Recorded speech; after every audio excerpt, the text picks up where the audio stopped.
Thanks for watching Community Spotlight, your go-to show of all things amazing in the Cleveland community. On Community Spotlight, we dive into the heart of Cleveland to bring you stories that inspire, initiatives that make a difference, and the people that make it all happen. From the grassroots movements to the innovative startups, Community Spotlight shines a light on the incredible work being done right here in our neighborhoods.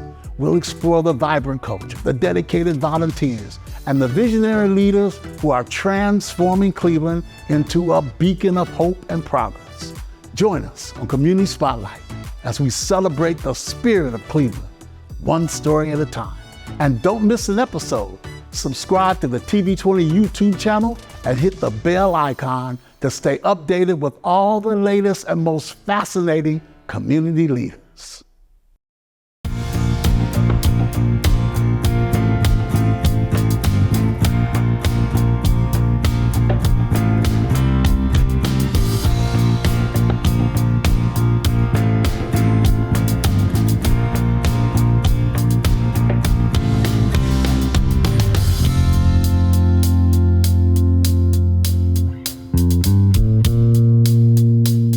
Greetings, Cleveland. This is TV20's Spotlight. I'm your host, Cornell Calhoun III, and today we spotlight the Cuyahoga County Fatherhood Initiative. Here to tell us more about this wonderful organization and their upcoming event is the founder and director, Mr. Al Grimes. Al, welcome to Spotlight. Thank you so much for having me on.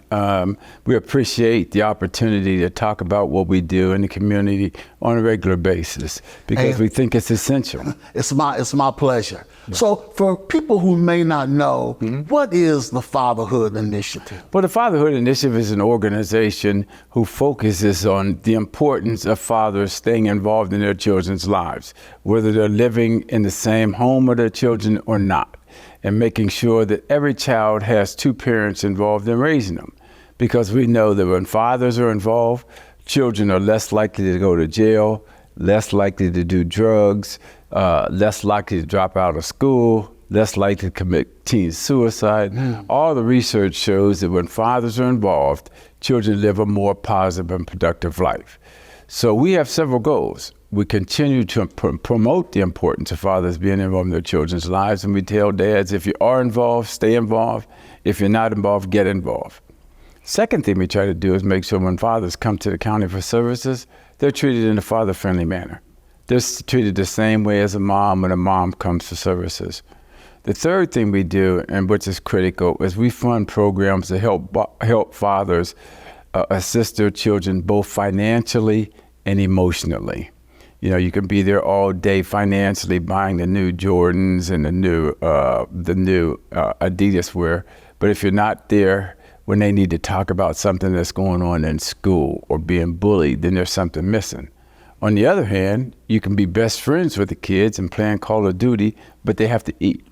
So we have to find that balance between emotional assistance and financial assistance, and so we fund programs to meet both of those needs.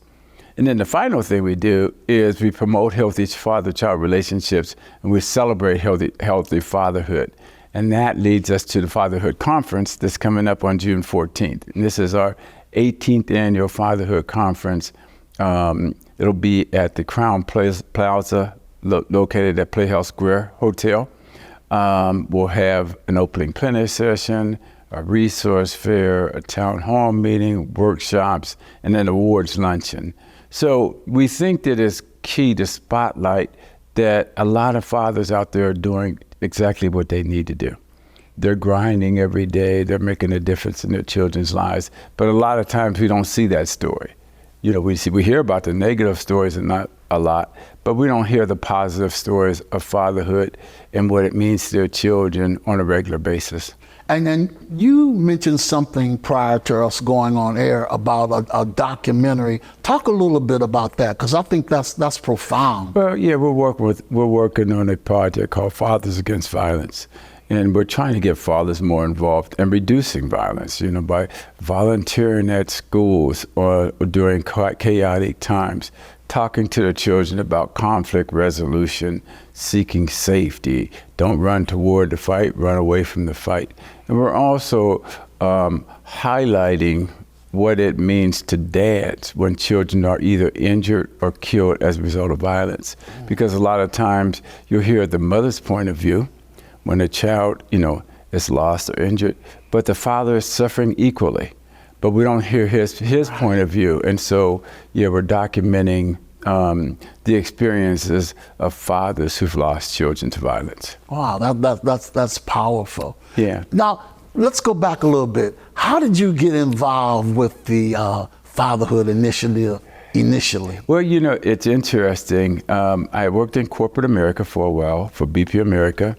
And in General Motors? In General Motors. I worked at General Motors in their Minority Dealer Development Program in Detroit. And I had just taken a buyout from GM because of the fact that they didn't have the dealerships available that they thought they would have available when my class of minority men graduated from the NADA Academy. Okay. So I said, well, what do I want to do next? I've done corporate America, I've done the entrepreneur thing with General Motors. It just happened at that same time, but that Peter Lawson Jones, who was a commissioner, a Cuyahoga County commissioner, was starting up the Fatherhood Initiative. And Peter and I got together, and Peter said, listen, if I become commissioner, we want to get this Fatherhood Initiative program up and running. Came on board with him, and 20 years later, we're still rolling with the Cuyahoga County Fatherhood Initiative. So that's kind of the background of how it all started. What motivates you to be in this Fatherhood Initiative? Well, because I know what a difference it made, because I know what a difference my father made in my life. My father was my hero. My father was the person I got my work ethic from. My father was the person who I got sacrificing for the benefit for the children. So I knew personally what a difference fathers could make in a child's life, and that's really what continues to motivate me today. Is that the second thing is I know that things aren't perfect in the world. There's going to be certain things that we can control. There's certain things that we cannot control. But as men, one of the things we can control is the effort we put in to making our children successful in all that they can be. Children don't have a choice. They come into the world and they can't say who their mother's going to be and who their father's going to be. Sometimes I joke, I said, well, listen, if a child had an opportunity to look out the womb before they came out, right?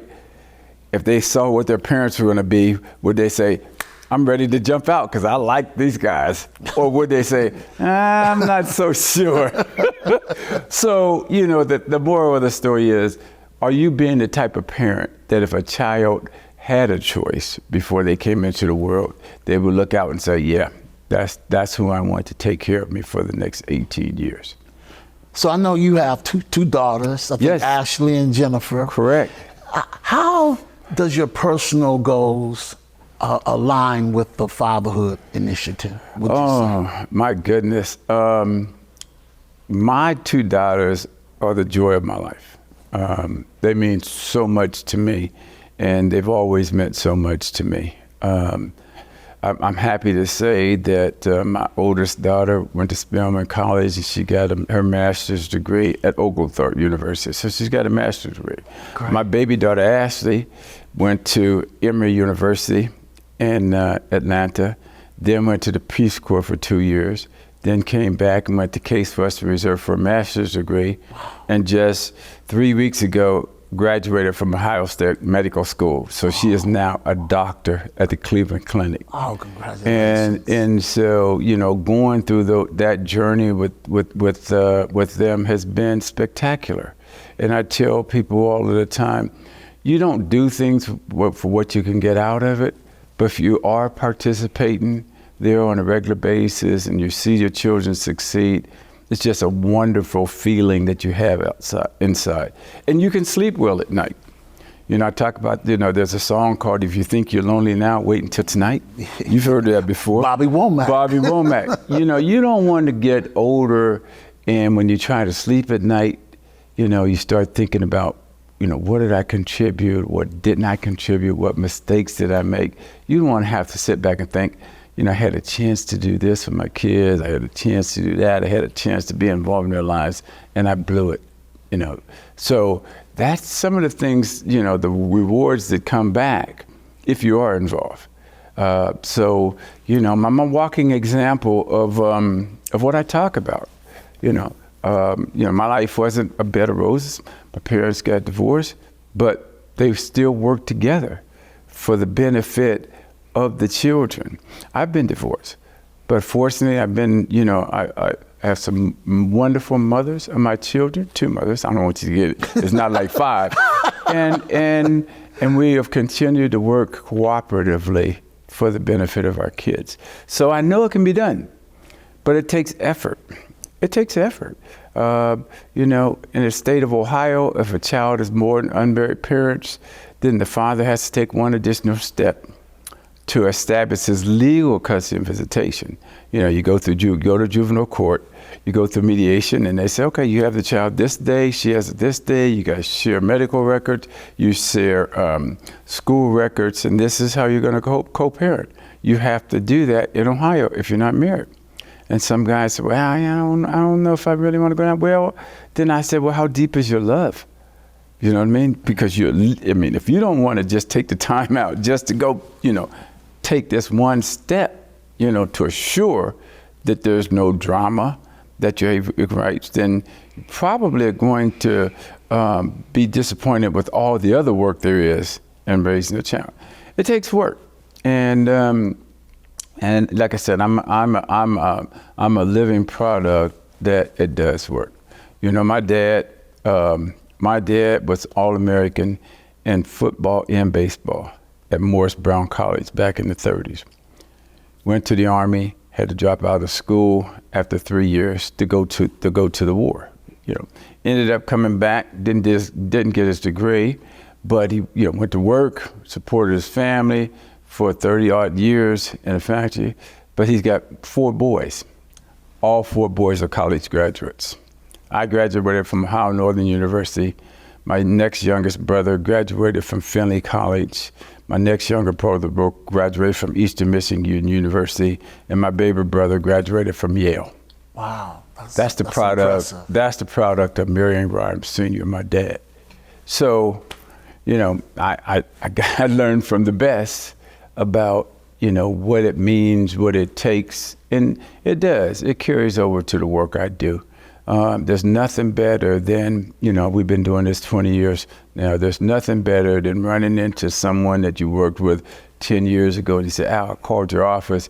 You guys helped me, you know, stay connected with my child.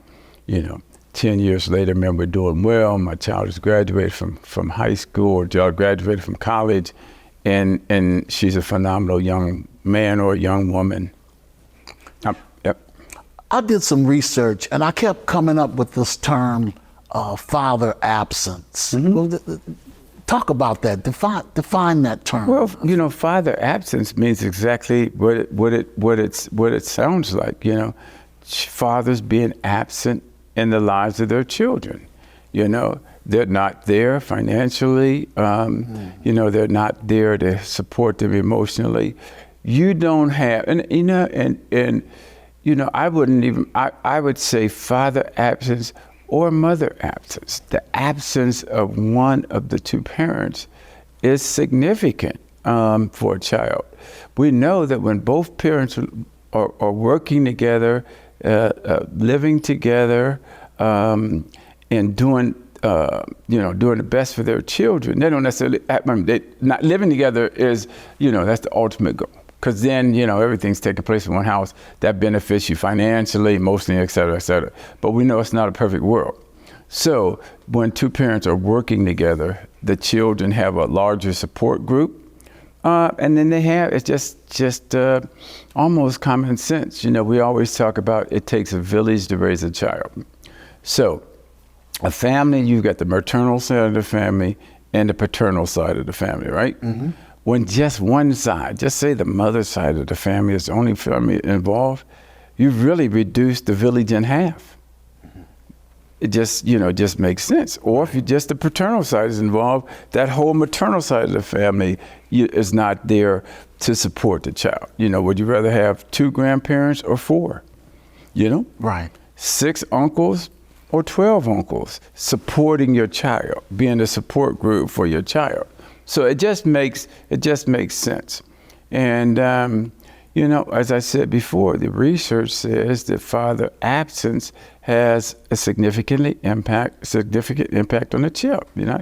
Less likely to drop out of school, less likely to go to jail, less likely to do drugs, because you just don't have that additional level of support.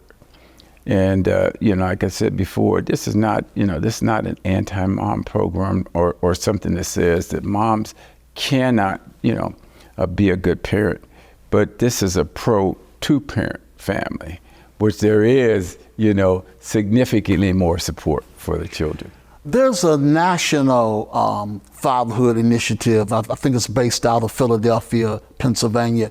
Do you guys collaborate with them? I mean, do you share information programs? We do. We share information with them. We share information with other fatherhood organizations around the country. Best practices, what works in your particular community, what works in our community, what we might be doing new in Cuyahoga County that they're not doing. I've had the opportunity to travel around the country based upon the successes that we've had and talk with other organizations in San Francisco, in Austin, Texas, in Philadelphia, about how we've been as successful as we've been in Cuyahoga County. Now, is our fatherhood initiative, wasn't that one of the first? Yeah, it's one of the first. It's obviously the largest in the state of Ohio, and it was one of the first all-inclusive fatherhood programs where we have funding in the budget, number one, and we have 11 different programs of funding. Like I said, we've got the boot camp for new dads at 9 hospitals. Wow. We've got 3 job training and placement programs. We have a program where we're dealing with fathers in schools, making sure that fathers are active in schools. We have a Fathers in the Ring program where dads can connect through martial arts. We have a program at the Children's Museum of Cleveland where fathers can take their children to the Children's Museum of Cleveland free. We have a supervised visitation program through the Journey Center, which used to be the Domestic Violence Center, where if for one reason or another, based upon the courts, one parent or the other has to have supervised visits with their children for a while. We fund that. The other key thing about that, we fund a weekend exchange program, where just say, Cornell, every time you may not be living with your child, but every time you go to pick up your son or your daughter, the new boyfriend's on the porch. So, oh man, no, you don't live here anymore. And you said, listen, man, all I want to do is get my son for the weekend. I don't need this drama. Well, to avoid that drama, what you can do is we will say, all right, the mom dropped the child off at 5 o'clock on Friday. Cornell, you'll come in 15 minutes later, pick up the child. You guys reverse the rules on Sunday. Okay. So now you don't have to go through that drama. And that, and really a lot of times that avoids some domestic violence and some issues, because if you live in separate households, there has been an issue. Right. Right? Exactly. If it wasn't an issue, you'd be together. So sometimes, those things, emotional situations brings on all different types of responses to it. And so, the key point is just to try to make sure that, we mitigate those surroundings and those situations and do what's best for the child. Al, what strategies do you use for fathers who may be a little reluctant to be engaged with the program? Well, first of all, I tell them, how much their children need them. And I'm very real, in terms of the fact that parenting is not easy. If it was easy, everybody'd be a great parent. And it's going to take some effort. It's going to take some sacrifice. And, there are certain things that you have to do if you bring a child. And I give them information that they may not know. For example, child was married, unmarried parents. Well, you need to establish the paternity. You need to find out that, that you are biologically that father.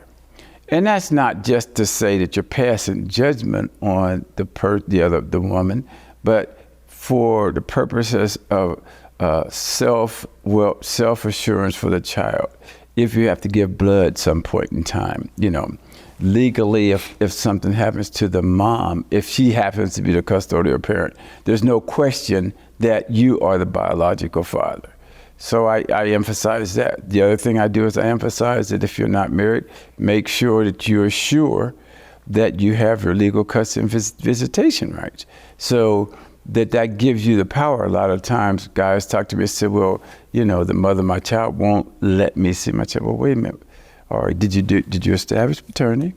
Did you go to mediation and the judge said, here's your illegal rights? And so the less you do, the more power it gives the other person. And I'm kind of like, at this point in time, a no excuse guy. A lot of times some people come to me and say, well, listen, my dad wasn't involved in my life, so I don't know if I should be. Well, you could take two routes. You can say, because my father wasn't involved in my child's life, I'm going to be the same way. Or you can say, because my dad wasn't involved in my life, I am going to make sure that my children don't go through that. And, the other way we get through to people is a lot of the calls we get aren't necessarily from dads. It may be from a mother of a son who says, hey, listen, I want this relationship with my grandchild, right? And my son's not necessarily he needs some help. And so, hey, can you talk with him? Let him know what options he has, and let's do it for the benefit of the family. And I when I'm talking to people, I talk to people all the time, it may not be your circumstance where there might not be a father involved, but we probably all know, we may know a brother, a cousin, an uncle, or somebody who's not as engaged in their children's lives as they should be. So it's up to us individually to say something to that person and say, hey, listen, man, dude, you need to be doing more. And if you're having some issues, call Al Grimes and the Fatherhood Initiative. Just don't accept it. In our community, sometimes we accept things the way they are that we can control. And I shouldn't say in a lot of communities, right? Mm-hmm. Like I said before, some things are going to go on in life we have no control over. Some other people are going to feel the way that they want to feel. But the stuff that we can control ourselves through our own effort is the stuff that I'm talking about now. And these are things we can do. Does the community offer any feedback to the Fatherhood Initiative about the programs and how things are going? Yeah, we get regular feedback. We probably get 2,500 to 3,000 calls a year. Wow. To my office, asking for different things, telling us what they would like to see differently. I have a monthly steering committee meeting where we have about 35 organizations on the call. And we talk about what the Fatherhood Initiative is doing right, what new programs are out there, what could we be doing better. So we're constantly evaluating, where we are in the community. And I'm an old advocate that says, if you grade in your own paper, you're always going to get an A, right? So you got to get some feedback from somebody else as to, what are you doing right? What are you doing wrong? And mine is a county-funded department. So people are going to be asking me, and they're going to say, well, here's some things that are going on in child support that could be doing better. Here's things that could be going on in Department of Children and Family Services. All of those groups are part of the steering committee meeting.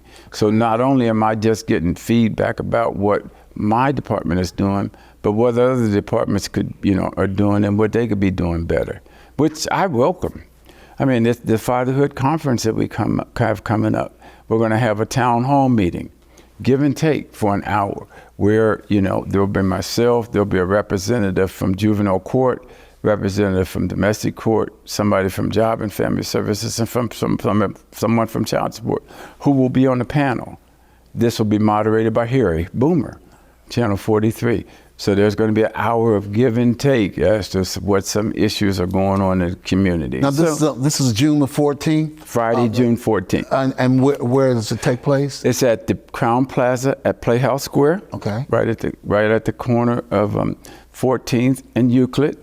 It starts at 8 a.m. It's 8 a.m. to 4 p.m. We'll have a resource fair. Like I said, there could be about 70 organizations there, part of the resource fair.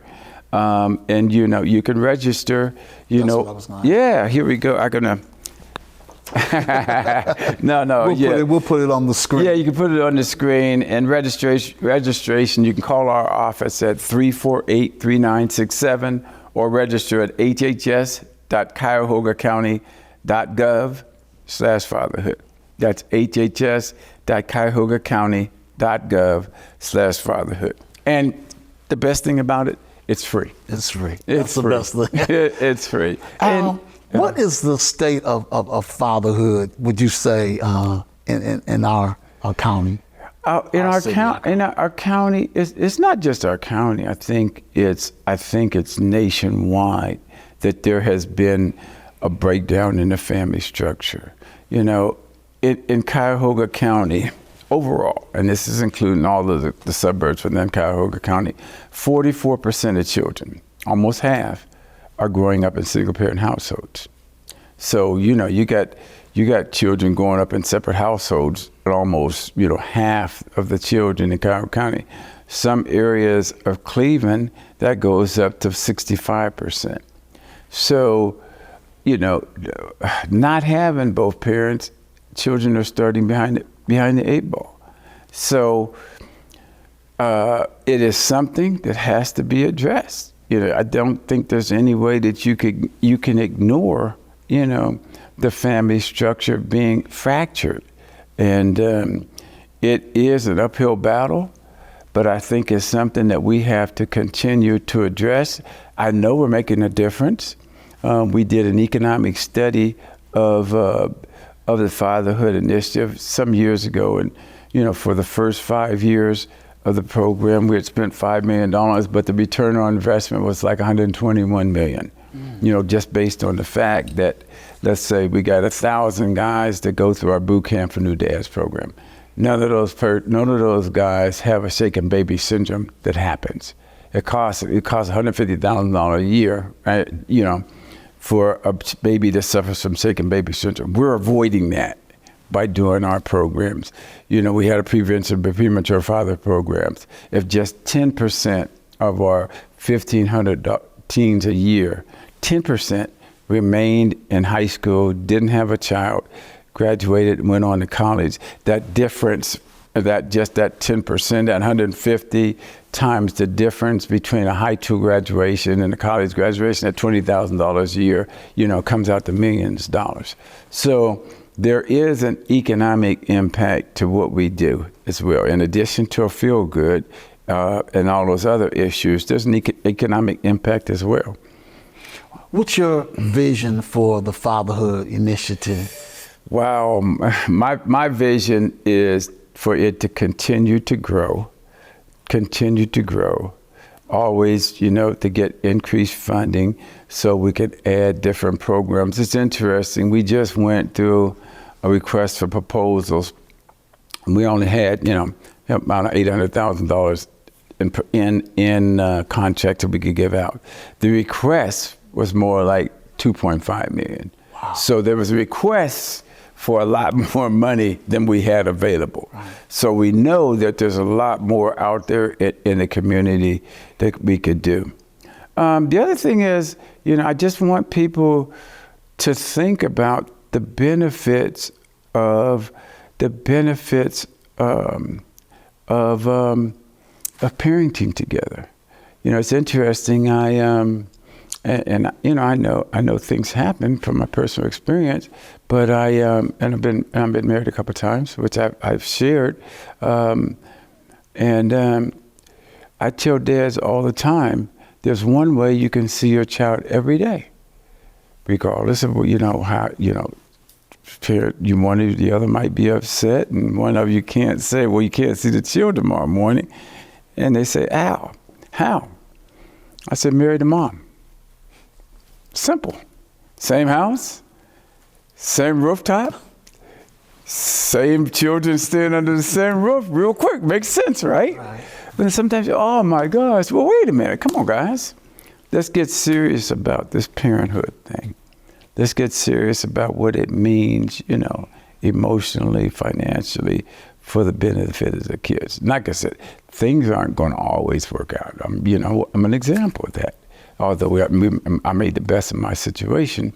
But, if you're coming out the gate, not even thinking about, what's best for the child, that's kind of a selfish attitude. Now, obviously, nobody wants to stay in an unhealthy situation.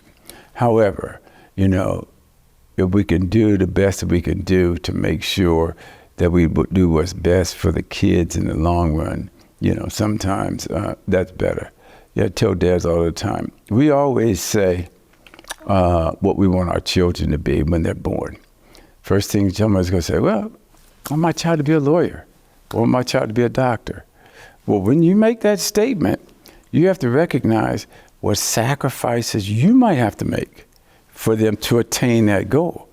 If you want your child to be a lawyer, guess what? Got to graduate from high school, so you got to be there making sure you graduate from high school. Got to graduate from college, and get that undergraduate degree, right? So you got a child graduated from high school and college, and you think, well, they're out the door. Nope. You said you wanted them to be a lawyer, right? So now they got law school. So maybe now when I think I can take that cruise or buy that Cadillac, I got to put it off a little bit more because I want my child to be that lawyer. You see what I'm saying? Right. It takes sacrifice sometimes, on our end to make sure that the children can realize the goals that we both want them to achieve. Al, final question. Yes. With Father's Day on the horizon, Yes. what are you looking forward to most? Spending time with my daughters. I am out in the community. And fortunately, my daughter's going to be at the clinic, so she's back in Cleveland, working at Cleveland Clinic as a doctor. My oldest daughter just moved back to Cleveland area. She's in Newberry. She lived in Atlanta for the last 45 years. So for the first time in a long time, both of my daughters and my grandchildren are in the Cleveland area at the same time. So I'm looking forward to, and it's interesting because I'm asked to go out and speak to a lot of different groups every weekend. That's the one day where my daughter said, Dad, nah, not today. They get you all year round. They don't get you today. So the one thing I'm looking more forward to is spending time with my kids and my grandchildren on Father's Day and hoping that, all the other fathers have that experience to where your kids want you around. They want to celebrate that with you. And want folks to realize, because my dad's no longer here. We only have a finite period of time when we get to spend with our fathers or our mothers. Take advantage of it, because when they're gone, they're gone. Well said. Yeah. Thank you for being on the show. Oh, thank you so much for having me, man. Continue the great work that you're doing in the community, both on TV 20 and all the other projects that you have going on. Thank you so much. And thanks to all of you for tuning in. I'm Cornell Calhoun III for TV 20. And this segment of Spotlight is out.